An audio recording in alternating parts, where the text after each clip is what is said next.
Across the country, historically black colleges and universities have long stood as pillars of culture, education, and resilience. But when a campus goes into lockdown, everything changes.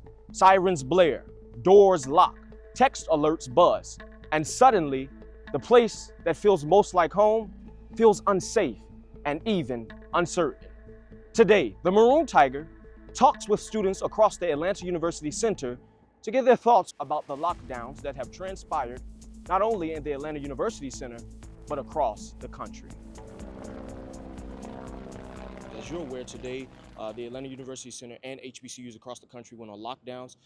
And so my first question to you is, what are your thoughts as soon as the campus goes on a lockdown? Being black in America, I mean, it's been a protracted problem that we've had since we've come into these shores. That we've always been policed. We've always been in a place that we've all been attacked. We have been always had to protect ourselves around just in a liberal space like college. So it's nothing new. So I don't want people to think that this is a new phenomenon. This is something that we have to deal with yesterday, today, and we'll have to deal with it tomorrow. It creates a sense of trepidation. You know, you're never really sure what is transpiring on your campus due to a lack of communication. You know, you get the alert, you get the phone call, you get the voice memo that, hey, you know, you're on lockdown, but you never truly know what's happening. So your first thought is to check on your brothers. And that's one of the first things that my brothers did as well. They texted the group chat to make sure that we were all okay. But it really does make everyone on the campus scared. Well, I was actually in the library and we got the text message and first thing we're thinking genuinely is if we have to go to our next period or like what's going on outside, what's next type thing. So we went out and we tried to look around, but we couldn't go outside. They told us to stay inside the building. So really just where do we go from here? I thought that the police converged pretty quickly. I thought they did a great job of communicating with the students. I got a robocall, I got an email, on a text message, and then, I mean, we saw like the SWAT on campus, what have you, and then they lifted it at an appropriate time. So I thought they did a great job. Yeah, when you take into account that HBCUs are typically underfunded and under-resourced as compared to other PWIs and institutions around the country, it definitely does make you more scared.